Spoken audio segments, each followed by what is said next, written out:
Last week, if you were here last week, you heard me share the story about that false alarm in Hawaii back in January when the text alert went out that there was an imminent ballistic missile inbound. You guys remember that?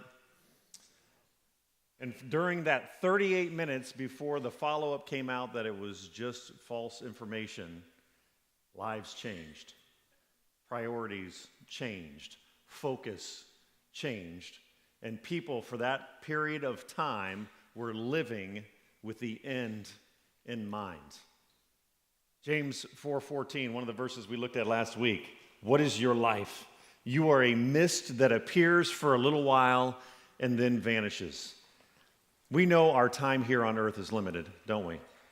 And whether you have a month to live or if you have 70 more years to live, in the scope of eternity, it's a blip on the radar and it will go very fast. So the main question that we are considering in this series is, what are we doing with our time?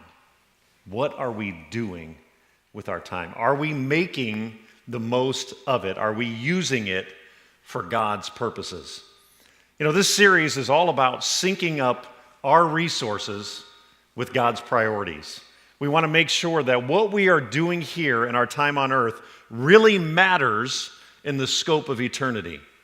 And as we learn more and more about the things that matter the most and are the nearest and dearest to the heart of God, they should also become the things that matter the most and become the nearest and dearest to the hearts of our church family as well. We need to sync up our hearts and our minds with the heart and mind of our Heavenly Father. Now, if you've been around CCW for years, then you know my heart for being involved with things outside of our four walls here.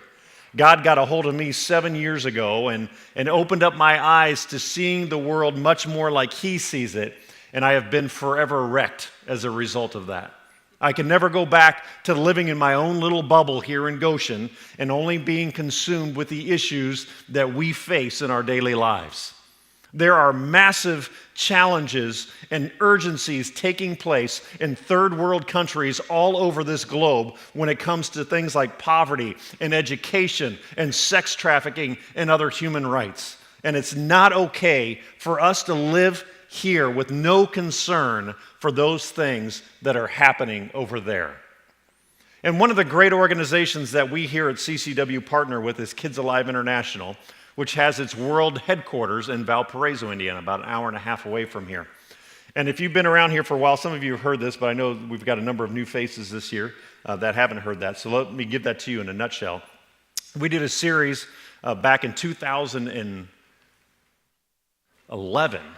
It was after me being here almost an entire year, where we went through a book called The Hole in Our Gospel. If you are looking for one book to read this year, pick that book. It's called The Hole in Our Gospel. It's by Richard Stearns. It will blow your mind. It will open your heart. It will break your heart. But if you're going to pick one book to read this year, make that the book.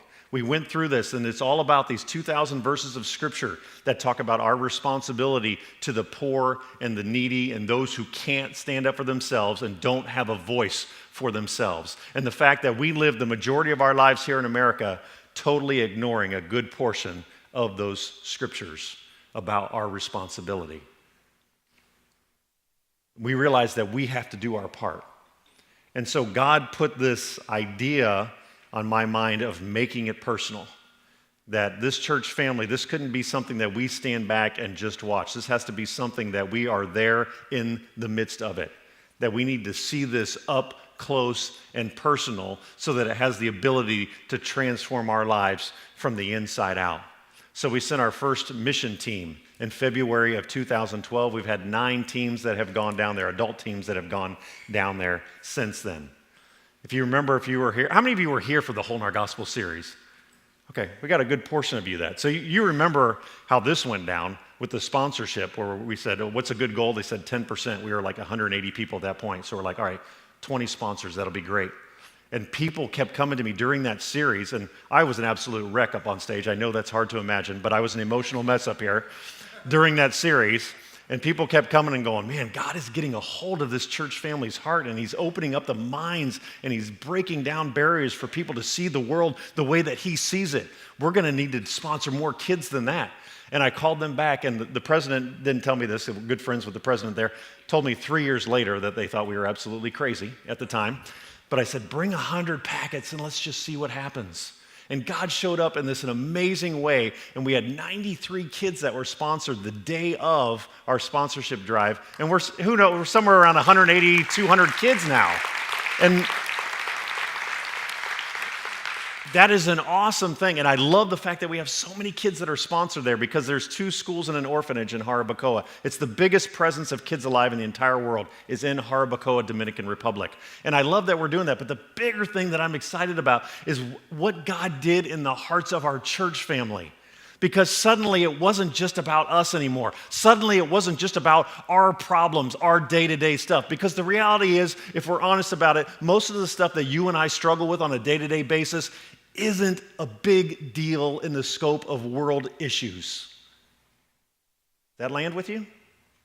A lot of the problems we have, and we've talked about this in other series before, we have rich people problems. We're worried about our second car breaking down. What are we going to do? We only have one car now. Well, what percentage of the world doesn't even own a car? We have garages that are bigger than most of the houses in the Dominican Republic that we do ministry around.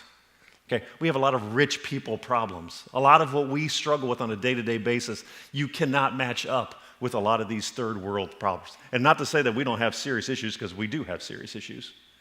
But I'm saying we got to keep that in perspective of our issues versus what a lot of the world is facing. And that's what our relationship with Kids Alive has been so good for us about, and you're going to hear stories about that today, is it helps us keep things in perspective. Reed, you were just talking about those 3 points this week. One of them was remember me. Part of remembering Jesus is remembering what is near and dear to his heart. And when we get involved with things like Kids Alive, we're remembering, hey, you need to remember these are the things that are important to me. And that's what this series is about. When we're talking about syncing up our resources with God's priorities, we're talking about making sure that we know that we're in God's word, that we're all about remembering, okay, God, this is important to you. Help it be important to me. This is important to you, so make sure when I'm looking at my calendar, when I'm laying stuff out for this week, that this is showing up in my calendar and how I'm using my time, how I'm using my financial resources. That's what it means to sync up with God. And Kids Alive, that partnership has helped us to see that bigger picture. In 2 weeks, Katie and Derek Allen are going to be here. We are thrilled. They have never been here before. You can talk to me or Rachel or Chris and Chris. They are our best missionary friends down in the Dominican Republic, and they've never had a chance to be here at Community Church of Waterford. So they are fired up to be able to come and be here. They actually are just finishing their time with Kids Alive and are starting a brand new ministry in the Dominican Republic. So we're going to get to hear about that and hear their stories. They are some of the most amazing people I have ever met in my life, and you are going to love getting to know them a little bit. So make sure you're here in 2 weeks for that. But in the midst of our involvement as a church family, as we started sending adult teams, something else started bubbling up. Because 5.5 years ago, we brought the Spitfire youth director on that had an incredible passion and has an incredible passion for our youth group kids and isn't content with just seeing them being about what's going on in their own daily lives. It is so focused on making sure that they understand God's will and passion for their lives to be so much more about others than it is just about themselves. And we've seen that trickle down to our youth group. So would you please give a loving welcome to our youth director, Sheena Tallman, and our youth team that just went down to the Dominican in June. Come on up here, guys.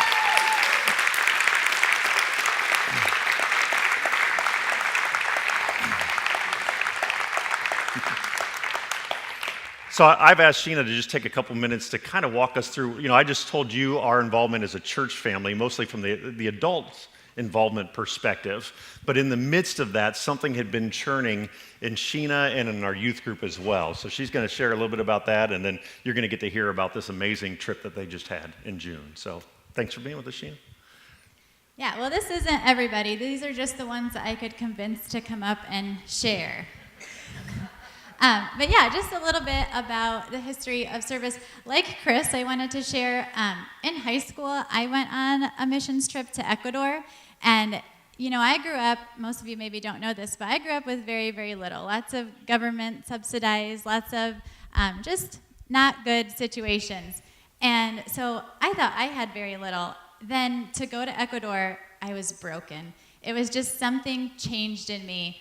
I never saw poverty like this before on another level. And anybody wants to talk about that later, we can do that. But so once I came on as a youth director, that was kind of my first goal, is I really want to show these kids a life of service and what that looks like. So every month as a youth group, we have a serving day that we serve locally. And then once a year, we take a week and do a serving trip. So one year it's in the United States and then out. So we've been to South Dakota, we've been to Dominican Republic twice, and to Chicago. And then we're looking at this year also going down south. So that's that. Was I supposed to say something else? No. Oh, do I go on now? Yeah, okay. Go ahead. Let's talk about the trip. Okay, so this was our group. I would like to just let you all know that it was most of their first time ever being on a plane, so that was really fun. And this is Kyle. We'll start with him, and he's going to explain some of the work that went on while we were there. Some of the work that we did a lot of painting. We had these two big rooms that had a lot of supplies that had water damage, and we had to go through, clean everything out, scrape down the walls, and just paint everything. And then one also thing we did, we moved this big pile of rubble that it was just from the construction of the new building. And then we mixed concrete, and the way that they did that is they did the mix by hand, and then they made it this big ring, and then they would put water in the inside, and then they'd keep just mixing and stirring it together until it was just until it was wet concrete, I guess.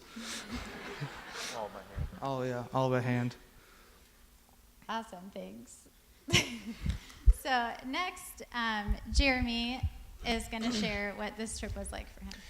So, as a husband of a wonderful youth leader, I get to go to all the special events and lend a hand the best that I can. This trip, Sheena and I have been on several trips, and we kind of we enjoy serving, and we look for opportunities to teach our kids that. And this trip was especially powerful for our family. We got to take our son Isaiah for the first time and introduce him to the life of serving that we would expect from our kids and from our friends and family that follow Christ.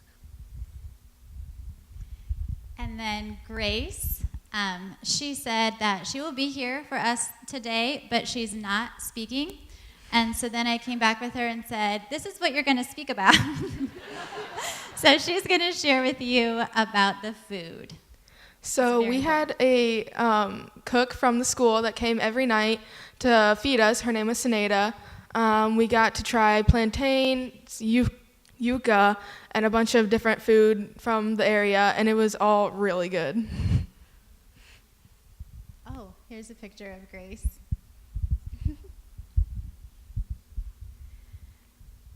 Nicole, this will be Nicole's second time. She was able to come with us the last time you went to the DR. So she's going to explain to you a little bit about the village surrounding the school. Yeah, so the school is kind of like the center of like 3 different villages. So there's Ascension to one side, and the Haitian village, and then Caraballo. And Ascension was built by another missions group that went there a while ago. And they're pretty nice houses compared to a lot of other places there. My family has a sponsored child there. His name's Thadley. He's a little 6-year-old boy. And he is only there during the school year, but he lives with his aunt when he's there. And so I got to go there and see her house. And I think if I remember right, She said there were 9 people total who lived there in a 2-bedroom house, and there was one main room with like a regular sized table that took up most of the room, and like sheets on a line that divided it, and most of the people slept on the other side. And then a second room off to the right that had like a small fire that they would cook their food over. And a lot of people who go to the school in Caraballo live in that area, and they all live in like very similar houses with like large amounts of people living in that 2-bedroom house. And then at our house, we had like a big wall with pictures of the kids from the school on it that were all like clothespined on there. And like the mission, like not the mission, but like the goal for us that week while we were at the house was to, all of us were supposed to like pick 1 or 2 kids like a day and pray for them. And then once we prayed for them, we flipped the picture over, and we would try to pray for all the kids who were on the wall who lived in that area. And we did it. We prayed for all of them by the end of the week, and everyone had been prayed for. That part was really cool. The names were right on their pictures. And with it being a relatively small community, and we would get to see the kids every day at recess, it was really special for everyone to be able to have prayed for those students by name. And throughout the day, they would come and say, like, "Oh, I saw this child, and I prayed for them this morning." And that was just a really neat part of it. I also want to point out, when Nicole says that the houses that she's talking about were one of the nicer houses, there's still, even the 2-bedroom, our personal garage is bigger than that house. And some of them, I don't know if you saw the other picture, it's really just like whatever scraps were found around to be put up. And these were the dirt floors and whatever they could find as a mattress to sleep on. Okay, so Isaiah wants to talk to you about the water in the village. The water was very contaminated, and we weren't allowed to drink it. Well, we were allowed, but it wasn't smart, and you'd get sick. And there was like some kids playing in it because there's not really any other water to play in. And they give you like clean water every week, like a couple jugs of it, and you basically just take it back to your house. And you weren't even allowed to, like, it wouldn't be ideal to put it on your toothbrush because it could still make you sick. And we already sponsored this girl, Dariani, and I didn't really know her because my parents went to the DR the year before, and it was nice to know her and have a special relationship. And then she'd like pull me out of soccer games and ask me to carry her and hold her and stuff. And then we met a new kid. His name is Frank Ellie, and I connected with him, so we got to sponsor him. Isaiah, do you want to explain that you got to go to their house? No. I think you just did. So any of our kids, when we go on the trips, they take you to their house. And that's a really special thing, they explained. For them, it's a special thing to be able to have you in their homes and to show you where they live. And they really like it to be prayed for within their homes, which we had a little bit of a difficult time because I'm fluent in Spanish. However, they have explained that some of the village that we were in is Haitian. So we actually went to their house and they asked me to pray. And so then we had it translated from Spanish to Haitian back to English, and it was kind of interesting. But Isaiah didn't say this, but it's really neat for the kids and us to be able to just have a different connection and a different feel as it's not just a check we send out every month now. Like, you know, and you can visualize where this child is staying and who their parents are and who their siblings are and the kinds of things that they have. And for instance, the little boy called Isaiah in and he was like, come here, I want to show you all my cars. And he said he loved cars, and Isaiah's heart was broken because he had one plastic broken car that didn't even work, and he was so proud to show him that one car. And Isaiah said, I have like tubs at home, Mom, can we just ship them to him? Like, So that was a really neat experience. Brooklyn is going to tell you about the worst part of going to the DR, because she's also been 2 times. Okay, so first of all, that is a great picture of me. So I'm gonna just kind of like sum up like what happened the first time I went. So like the first night that we like stayed, like there was already like cockroaches like coming out of like everywhere. How and big like were they? they were like the size of like your hand. Like they were huge, and I was terrified. So like the whole trip didn't mess with any insects. Same thing happened this time, and like they kind of stayed away like the first like few days of the trip, and then like they just started coming out, and I was like, that's not okay. So I just like kind of was scared like the rest of the trip, and like everyone was making jokes of how like they were gonna like catch them and like put them in my bed, and it was funny. And I was also pretty afraid of the lizards, and there were some pretty big like spiders, and Nicole saw a tarantula, and that wasn't okay with me. So Explain what this net is and what you're doing with it. okay, so the first time I went, I like slept in this mosquito net because I thought I was gonna be safe from the cockroaches, and I did it again because I knew they weren't gonna mess with me, I guess. I guess I have to share, these are provided to hang over our beds as a mosquito netting.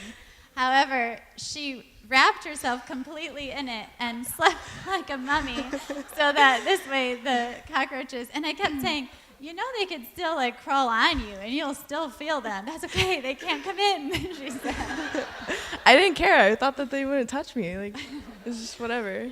Also, the first time we went, we were mostly girls, and so there was a lot of screaming. And this time it was pretty cool. We were mostly boys, and when I will say we, yes, it was me too, found a cockroach in our room, we all jumped on the bunk beds and were screaming, and in come the boys with their brooms, and they're searching through everything. We're like, check that bag, I think it's over there, and they're all like, we'll get it for you, and so that was pretty fun. I also remember the last night, like we were all trying to pull an all-nighter, and like I had like kind of like dozed off, so like I was kind of like delusional, and like all of a sudden I hear people are like yelling, and like I'm like, what's going on? And everyone's saying like, oh, there's a cockroach, and I'm like, no. So me and Sheena straight up like get on the kitchen table, and we sleep there the rest of the night, and we were not gonna have it with the cockroaches. I'm a brave leader. She also wants to tell you about Kayla. Okay, so the first time that I went to the DR, I met Kayla, and we just like really connected, and like I like left like knowing like, oh, like yeah, I really connected with this girl, but I didn't really like know how well I connected with her until I went back, and she was telling me that like when I left the first time that it was really hard for her because she had never really connected with someone as much as she did with me, and I'm sorry. And like it was really awesome to see that because I didn't know that I could have enough power to like impact with someone like that, with them like that. And she just like told me like that like she still had a picture of me that I had sent to her when Sheena and Jeremy went last year, and that was really cool to hear that because she like adored me, and like it was really cool because I have a picture of me and her in my room too. I was kind of like, whoa, I do that too. And so like seeing her again was really awesome for me to like, I don't know, and like her telling me that like she like loved me and like she really impacted with me. It was really cool to see. And yeah. Brooklyn, how does knowing her and seeing where she lives and where she goes to school and the things that she has, like her lifestyle, and you relating to her so well, how does that impact you? It impacts me because like seeing how little she has and how willing she is to like have me like be a part of it, and like last time she gave me like a ring that was really special to her. So like it was really to see like, oh, like she has so little, but yet she's like so willing to give. And like seeing that was like, I don't know. And it also made me realize like how little my problems are, and like how like she's there with nothing, and I have so many opportunities like to like. She also told me, was it that she wanted to be like a pediatrician? She told me that she wanted to be a pediatrician, and I was just kind of like, wow, like she wants to do like such big things with her life. And like in America you can easily like go do that, and for her it could be like harder for her to go and do that. So. And then Preston, he wants to talk about what we did when we got home from the school.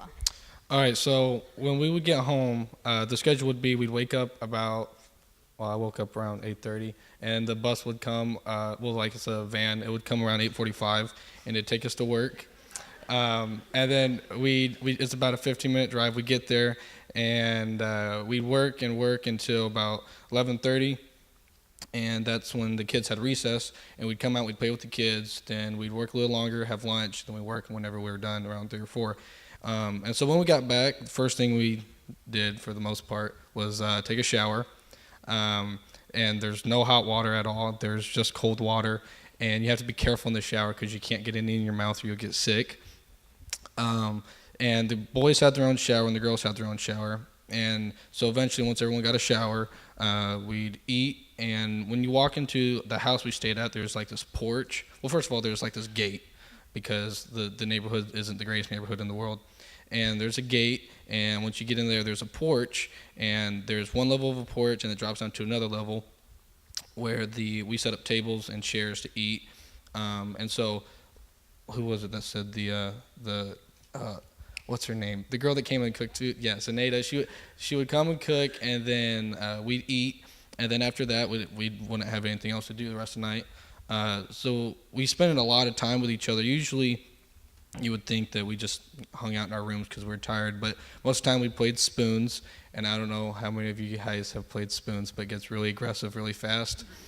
There was a point where a table got tipped over, and so we'd play a lot of spoons, we'd play a lot of card games, but eventually towards the end of the night we would sit down, we'd have a devotion all together, and we had the option of either doing devotion by ourselves or doing it as a group. And most of us did it as a group, and we got really close during that because we'd just stay up and we'd just talk, and it wasn't just like shallow stuff about school and how much we hate work or something, but like it'd be about like our problems that we're having at home, or how much the week's affecting us, and this, that, or the other. And I think what was really cool was Logan and Isabel. They're not up here today, but Logan, I didn't really know him too well. I don't think any of us did. I'd talk to him when I'd see him at youth group once in a while. Isabel, I had never seen her in my life. I don't think any of us did. And I was kind of nervous because I would read the names on the paper. It'd say Isabel, I don't know who this girl is. I sat next to her on the plane. She didn't talk much. But I'm glad that towards the end of the week, well, not towards the end, by the end of the week, all of us, we were hanging out with them. We were talking to them. We were getting close to them. We were getting close to the people that we've grown up with. Like, I know I've grown up with Grace, Nicole, and Brooklyn, and I thought I was pretty close to them. I thought I was really close to this youth group. But, I mean, God just surprised me because I got even closer to the youth group. Yeah, and the what was it? The bathrooms they're just bathrooms. There's nothing special about them. They do what they need to do. Yeah, and I mean that was. Put the toilet paper in. Yeah, you can't flush toilet paper either. That was kind of hard to adjust because their plumbing is not nearly as good as ours. Yeah. Did you want to share your one funny story? Oh, yeah. So we would go and we would go to recess, and all these kids would be running all over the place, and they'd be yelling gringo, white people, and they would be freaking out. And we'd be, we're tired from work already, but we'd still push ourselves to go out there and play with them. And these kids, they do nothing but climb on you, and if you have long hair, that's not the case for me. they would be pulling on your hair and braiding it, and I had mine up in a ponytail, and I don't know where the ponytail went. And there was this time I was tired and I was sitting down, but these kids were still crawling all over me. And these girls came over and they were playing with my hair and they were braiding it. And I was kind of starting to doze off, not gonna lie. And they quit playing with my hair and they started pulling it. I opened my eyes, I was like, what's going on? And there's girls on this side and boys on this side, and they're arguing. They're like having a debate, and they're like pushing each other. I don't know what they're doing because I don't know Spanish. And one would pull my hair and say something, and then the boy, I'm gonna use you as an example, he would push my head to the side and point at the hair on my face. They're arguing if I was a boy or not. They were debating if I was a girl or a boy, and yeah. And so throughout the week, I tried telling them what my name was, and they didn't call me Preston. They called me Catalina, and that was my nickname for the rest of the trip, and even in my youth group now. The funny part about this is the whole way there, and before we met the kids, he was like, I feel like the kids are going to be confused because they have long hair. Do people have long hair there? I think they're going to be confused. And we were like, no, it'll be fine. They're not going to be confused. And so he's exactly like he's describing. The kids are pointing and fighting, and I kind of stopped and was walking past him and listening, and I know Spanish, and that's exactly what they were doing. They were like, no, look at his, he's got hair on his face, it's a boy, no, but look at this, and they're like totally arguing. So, and Preston's just sitting there like not knowing what's happening, and I was like, Preston, they're arguing on whether you're a boy or a girl. He's like, I knew it. And they did, he said, my name is Preston. They were like, no, you're Catalina, and they all went away. It was funny. So Kyle Martin, Kyle is now coming on as a small group leader for the youth group, but he had never really done anything with the youth group before, so this was we threw him in there. So he's going to explain to you what that was like for him. Yeah, so I prayed to God about how he could use me in any way, and Sheena confronted me with an opportunity to serve on this trip, and I'm like, yeah, let's do this. And quickly I found out how zany these kids are, and they're pretty much as crazy as I am. If you can see up here, this is what they called a cuddle puddle. I'm kind of hidden in there with my hat over my head. I laid down to take a nap during lunch one day, and it's like 90 degrees out, and it's disgusting. Like we all stunk and everything, and they decided to come lay on me and take a nap with me. And so it was really neat because they welcomed me right into the group, without anything, any type of ceremony or anything. Oh yeah. Okay, I can like a ceremony. Yeah, that was my welcoming ceremony right there. They made fun of the hair on my Initiation. Yeah. They made fun of the hair on my chest, so I said, if you don't like it, then you can shave it off. So they did. Lesson learned. Yeah. Jeremy, are you clean shaven as well? Jeremy has had one of his legs shaved by the youth group before, just one. That was fun. So we need more volunteers for no. Just kidding. He did a good job. So Kyle, we just said that you jumped into the deep end. It wasn't like you came and just hung out with some regular youth group. Like one of your first things was going out of the country with Catalina and company, and you didn't know what to expect or anything like that. What does our church family need to know about this group of kids? One of the things that blew me away was I grew up in youth group, and my parents were the youth sponsors and everything. And when I was in youth group, someone would ask us questions. We all just sit there and not say anything. These kids answer right away. They aren't afraid to pray out loud. It's the spiritual maturity that they have, I thought was really amazing, because with devotionals, the first couple nights, the adults would meet with them during devotionals, and then the last few nights they did them on their own, and they sat and talked for a long time, and I thought that was pretty amazing.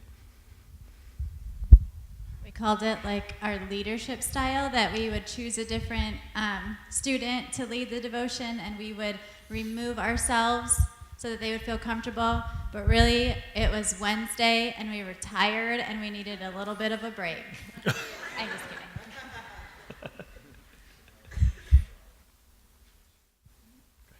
So this one's just for the youth group kids. Let's real quick back through the line here. What's the one thing you will never forget about this trip? So I was thinking about this last night because I could talk about this trip for a very long time, but we don't have a very long time. And so I was thinking, and I think the one thing that I hope to never forget is I met this kid named Anderson. He was a little tiny kid. He was either in kindergarten, first grade. He didn't know English. I didn't know Spanish. But every day this kid would come and find me, whether if I was working, if I was running late coming to recess, or I was somewhere else. Every day he'd come and find me. He just wanted to play with me, just want to hang out with me. He was so happy, you know. And at school, he had a set of school clothes, a couple sets of school clothes, and they were just average clothes. And towards the end of the week, this year is the first year that the school was officially a school, so they had this like little graduation. So like certain grades would come on one day, they have a little graduation, the other grades would come on the other day. Well, I didn't know this until it happened, because we didn't go to recess that day. And Dustin, or I guess you could call him our tour guide or our host, he told me that we probably won't be able to see the kids again because they won't be there that day. And I was kind of upset because I didn't get a chance to say goodbye to him. And Friday was the last day we worked, and he sent for Anderson and his cousin, and they came, they surprised me, and hung out with them for about an hour. And we eventually took him home. And through this whole week, he's nothing but laughing and playing and happiness. And when he came, he was wearing like torn up, muddy clothes. He wasn't wearing shoes. He was looking really rough. And we drove him up the hill, and we took him home. And he lives in this house with 8 other people. Well, he makes 8, so 7 other people. That's smaller than my room. And I went home that night, and I was reflecting on it. And everybody in this country, they have nothing compared to us. They have no monetary value. They don't have insurance. If you get sick, too bad. If someone dies, there's not very many funeral arrangements. You get robbed. I mean, that's just how it is. But these people, they do nothing but give. They do nothing but have fun. They're not worried about much. They do nothing but worship God. And you come back here, and we freak out when one thing happens, or whenever you implement it in school. One thing happens in school, and the average high schooler gets depressed and hates life. But we go home and we have literally everything compared to them. So, long story short, I know that was long-winded, I'm sorry. But what I would take away is no matter what you have, you have a reason to be happy. Not because your happiness doesn't come from the moment or your situation, but it comes from what God's promised you and what God's going to do for you.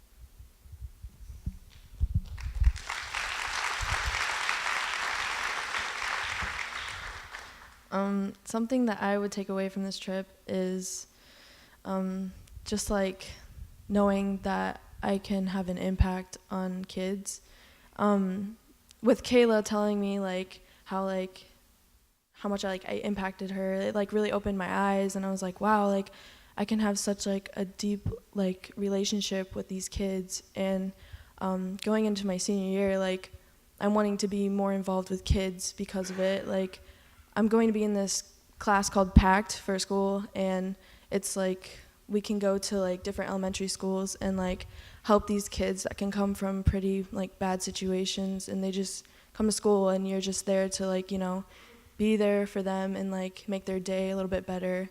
And that's something that I'm really excited about, because just coming back from that trip, I'm wanting to be with kids more. And before the trip, I didn't even know what I was gonna do with my life. I just kind of just undecided of what I was doing after high school. But coming back from the trip, seeing kids are what I'm supposed to be working with is what I'm getting out of the trip, I guess.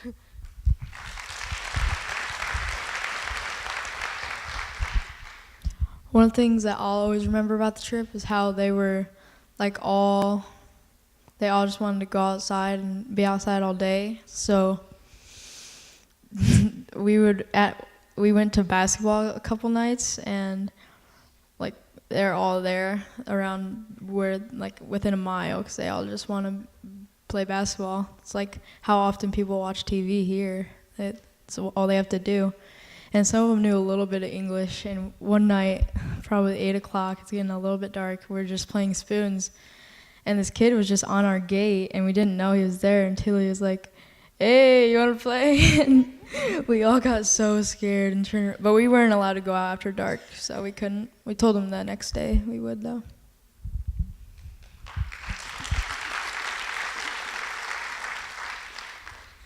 I think I'm gonna remember the most from this trip and from my first one, like, just how loving everyone there is. Like, obviously we didn't spend time with, like, all the people that we saw everywhere, but, like, all the kids there, like, I remember my first trip, like, when we first got there, and we were all, like, we were going out to recess for the first time, and, like, I kind of had, like, the idea of, like, kids in America where, like, if you were to go out into the, like, a playground, like a kindergarten playground, you'd kind of have to, like, go into a few groups and kind of, like, insert yourself in the kids and, like, kind of be like, "Hey, you want to play?"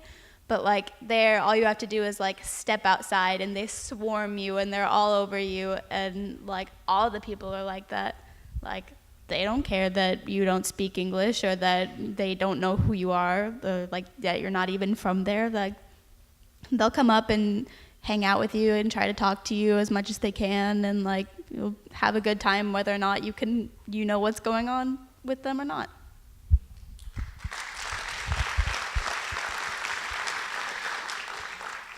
The thing I'm going to remember the most is definitely the housing. When I went with Nicole to her sponsor child's house, and that was really hard for me to see because it's, like, probably about the size of my room, and there's, like, 8 or 9 kids in there, and that is so hard to see, and it really makes you appreciate what you actually have at home.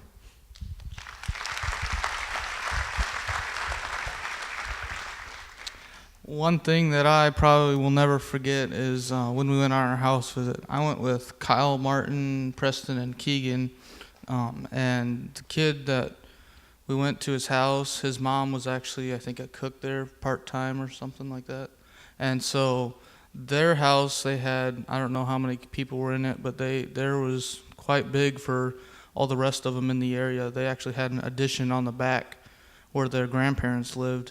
And they actually had a little corner store out of one of the windows that they had.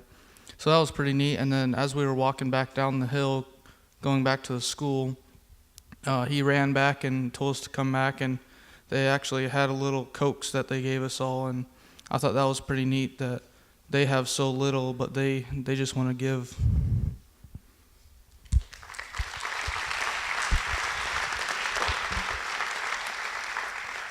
Really quick, one thing that I wanted to share. It's easy as someone sitting here to see, like, oh, we just send this team out one time and that fixes everything, or it impacts them or whatever. And as someone who's gone several times, so Caraballo is where we went, and it's different than where the adults go.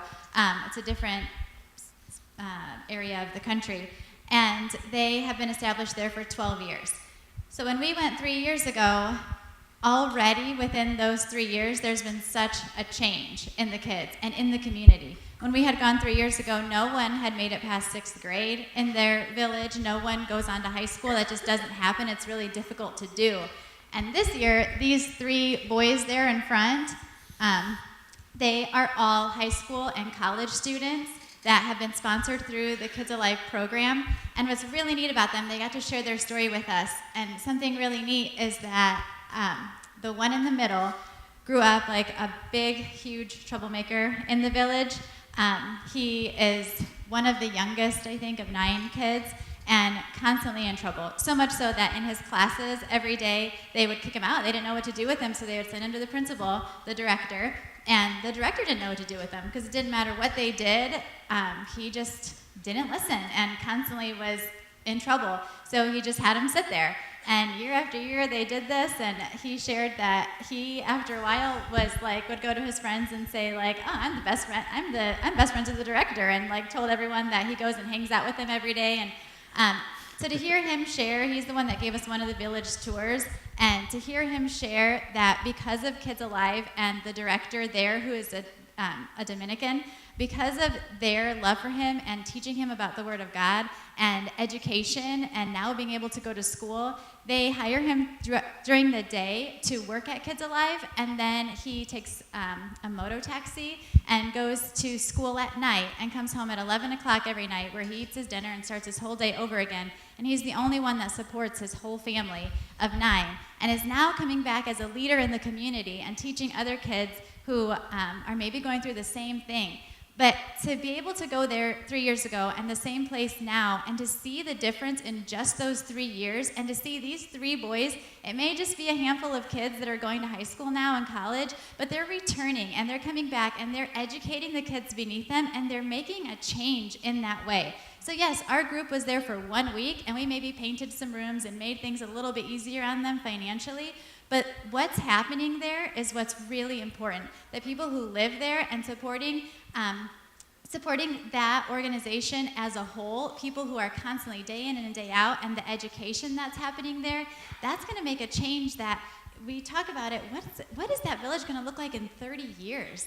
I wonder if it will no longer be a thing that no one goes to high school. It will no longer be a thing that the kids have to drop out when they're 8 so they can't get a meal because they have to go and traffic themselves so that they can bring money home for their family. In 30 years, maybe that won't be a thing. So that is one thing I want to leave with you. And also, these kids, they didn't have to go on this trip this summer. It's very expensive.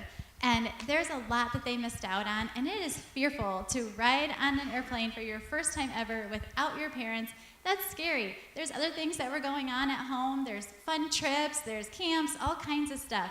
But they understood, and they were excited about making this a priority for them, because they felt like this is something that they wanted to experience for the Lord. And I loved watching them as they were there. And something these kids teach me from this trip is that we have a choice every single day. What are we going to do? Are we going to live for ourselves today, or are we going to be living for the Lord? And I love that there are sacrifices being made by kids younger than us that show that when we live for the Lord, changes happen. And those things are important. Camps are important, sports are important, makeup or whatever else we want to do in our routines, they're very important. But aligning ourselves with where we think that Christ wants us to go, which is outside of our own selves, that's what really matters. And in 30 years for us, that's what's going to matter, not so much those small things.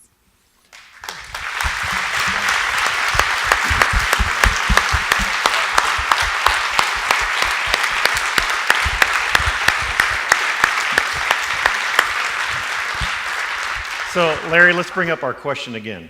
It's the question we are wrestling with in this series. What are we doing with our time? What are we doing with our time?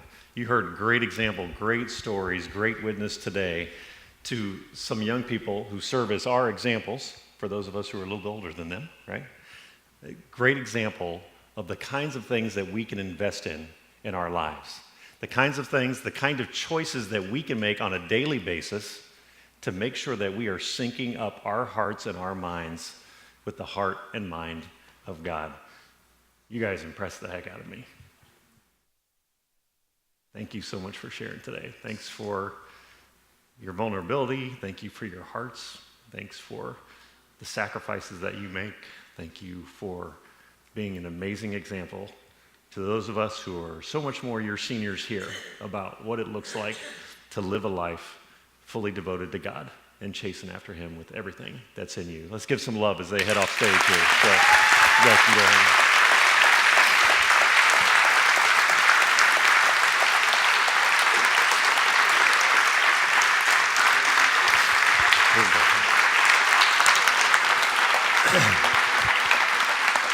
So, let's stay standing, and Luke's going to lead us in this final song. And let this song be a prayer for us. It's all about making our prayers. God, let us follow after you. Wherever you go, let us follow after you. Let our hearts be aligned with your heart. Let our minds be aligned with your minds. Let us be about the things that matter the most. So let's sing this as a prayer together, and then we'll close in prayer.